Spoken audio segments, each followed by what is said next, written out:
Hey guys, I'm Dr. Sharma, and this is an update on coronavirus. What you need to know, probably questions that you're asking yourself like, could you die from coronavirus? And who are the people that are actually dying from this infection? The date today is going to be super important because every single day, the number of infections and deaths changes. Today's March 17th, 2020. With a pandemic of this viral infection causing transcontinental spread and causing a huge international threat, it's important that we stay informed, calm, and fully educated on the matter as much as we can.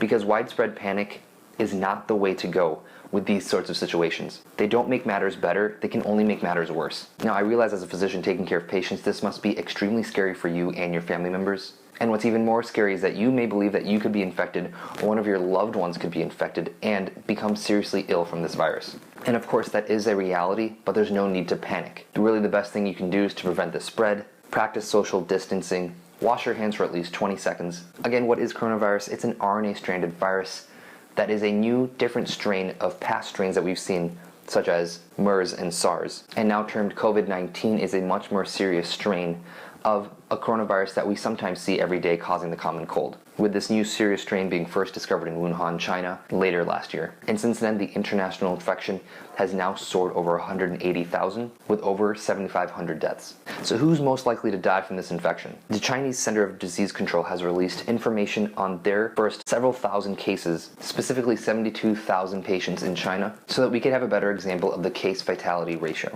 People who are infected between the ages of 60 and 69 had a total of 3.6%, 70 to 79 at 8.0%, and over the age of 80 was exceedingly high at almost 15%. Other information they include is comorbidities and how this affects the case fatality ratio, which of course means that the older the patient is and other comorbidities that they have, the higher the rate of death. Why is this virus spreading so quickly? It's because of the incubation period, which can last anywhere between 4 to 12 days. Now that's a pretty long time to actually have a virus, not know it, and be able to spread it, because a lot of the people who may already have the virus may not really have symptoms and just be walking around, touching surfaces, maybe even in close contact with their friends and family members that may not be able to handle that infection as well. The virus spreads via respiratory droplets, as well as contact with surfaces, and then contact with direct body membrane surfaces such as the eyelids, nose, or mouth. I'm sure you may also be wondering is how this compares to influenza viruses each year, and if this infection is even worse. Well, last year's flu had a case fatality ratio of about 0.14%. The current case fatality ratio of COVID-19 is between 3 and 3.5%, which is of course much higher.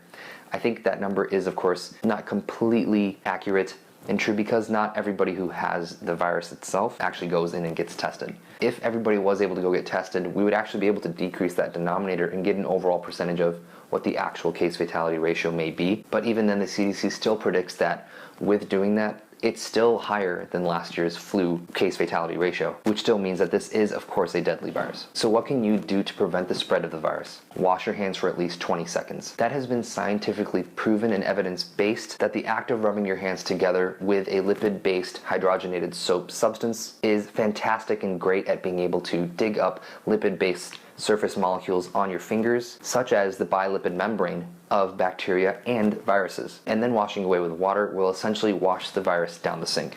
If you feel like coughing or sneezing, even if you don't think you have the virus or don't have any symptoms, try to cough not into your hand, but onto your sleeve or into a tissue paper, because this prevents droplet production. Droplets are produced when you sneeze or cough because the high pressure system in your throat and pharynx essentially aerosolizes or kicks up droplets from your membrane surface. And this goes out into the air, kind of like spraying a bottle of Febreze. And you'll notice that when you spray a bottle of Febreze in one corner of the room, you'd be able to smell it in the other corner because of diffusion. Large enough droplets may land anywhere up to 2 meters away from the person who is sneezing or coughing, and this droplet can land on a surface that someone else may touch with their hand, resulting in transfer of the virus onto their hand and then onto a bodily surface membrane like we were talking about earlier, which can include the nose, eyes, or mouth. So the next step is trying to clean those surfaces that you use every day, because you don't know who's actually been there, who is infected, or if you yourself were infected, and having an individual come into your home or at a workplace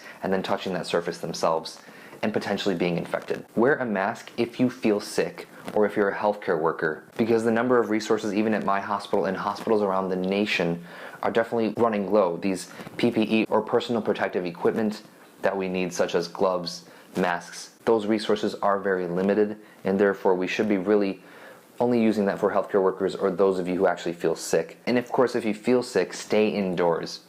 Also, if you don't feel sick, also stay indoors, because again, that incubation period of you not actually knowing that you have the virus and being able to potentially spread it. And this is kind of the social distancing that everyone's been talking about on the news, which I'm sure has been explained to you, but I'll explain it again. It's at least having 6 feet of distance between you and other individuals, staying indoors as much as you can to prevent the spread of the virus, and not having social gatherings now, what the federal government is saying, of over 10 people.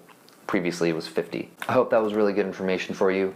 And again, this is not a time to panic. And I know it can be a very lonely time because it's essentially like you're quarantining yourself. But remember that this is for the greater good. This is for the nation and other people, such as your family members and other people's family members, to prevent that infection, to prevent the rate of infection in people who may not be able to handle this virus. Those could be your friends or your loved ones. Please stay safe, stay healthy, and good luck.